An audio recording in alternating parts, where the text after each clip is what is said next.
All right, um, back again with another video. The topic right now is basically I want to say toxic people and even family because you hear about that a lot. More often, you hear everyone who kind of like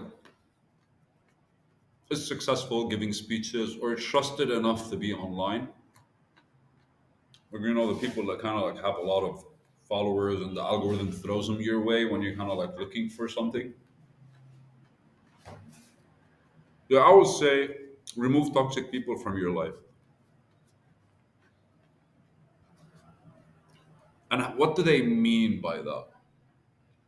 Naturally, like if someone's being toxic, you get away from them. But what does that really mean? They're no longer in your life.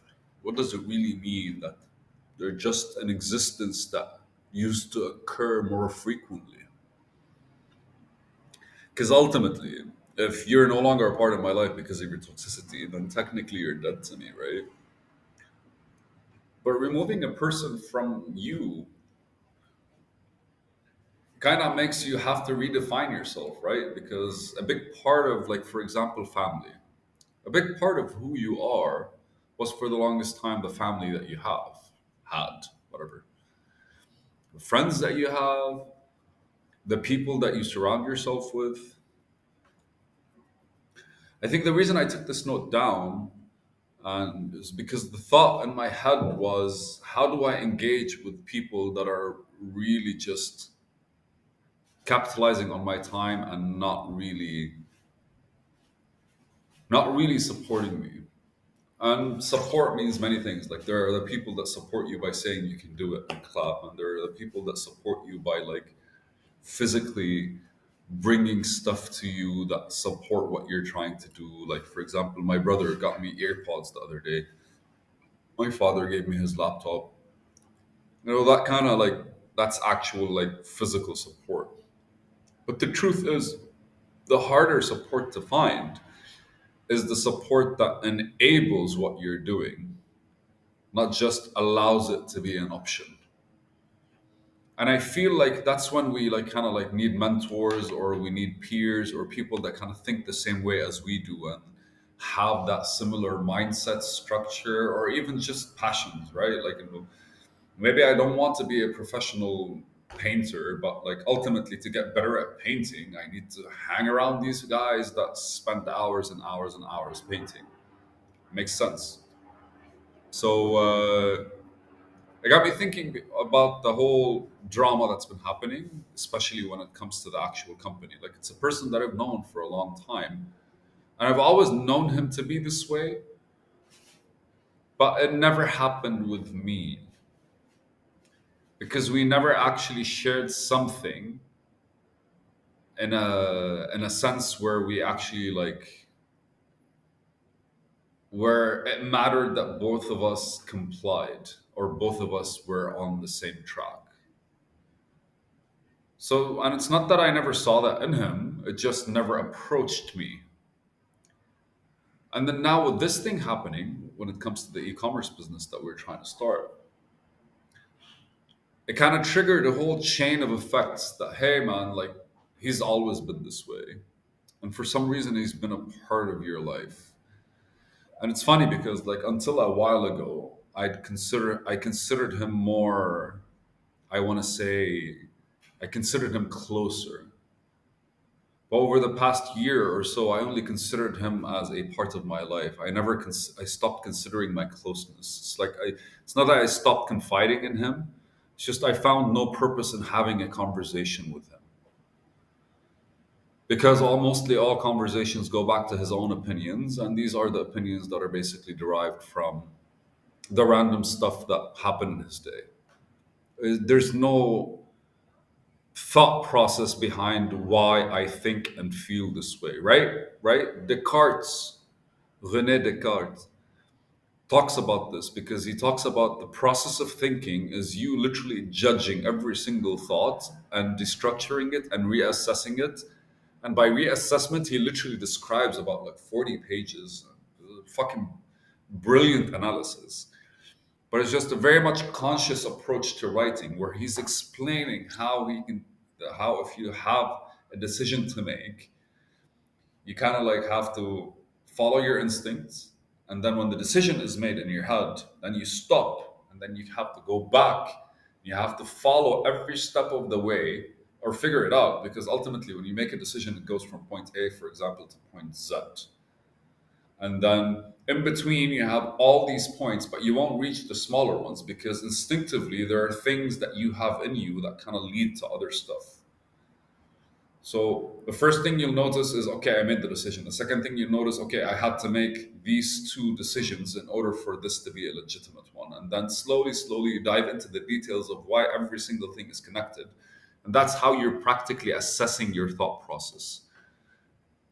Most people in this day and age don't have that. And they don't have that legitimately because we're distracted way too frequently by many things. We underestimate how heavy a car horn is on the side of the road when we're walking. So it just triggers a stress survival mode response.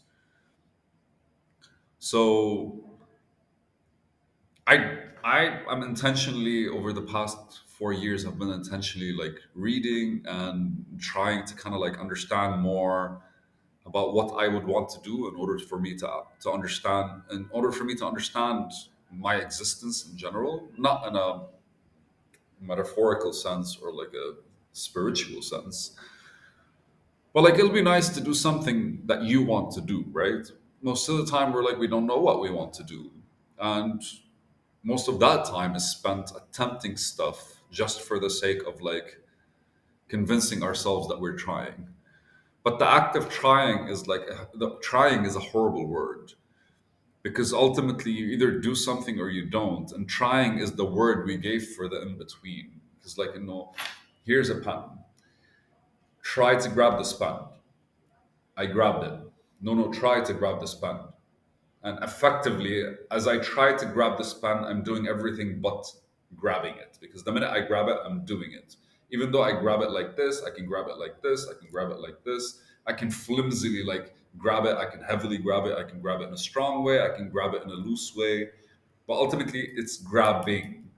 And everything else is just trying. It's not even an attempt. An attempt is you grabbing it, but it's slipping, and then going like, okay, I'm gonna attempt again. But trying is one thing. Effectively, what you're doing is always convincing yourself that you're getting closer. And I think it's Socrates that talked about infinity, because if every single step you're taking towards your destination, you take a step and then the next step you have to take is half the step you took before, you never reach, because ultimately you're dividing by half, and even when you reach all the way to like 0.0000000 something of the distance, you are still going to divide by half, so you never reach the destination. It's one of those like beautiful, I think, ancient paradoxes where people were like, I have time to think, why not think about this stuff? So he, as the person that I remember over the course of the past like 30 something years, doesn't look the same to me, hasn't looked the same for a while.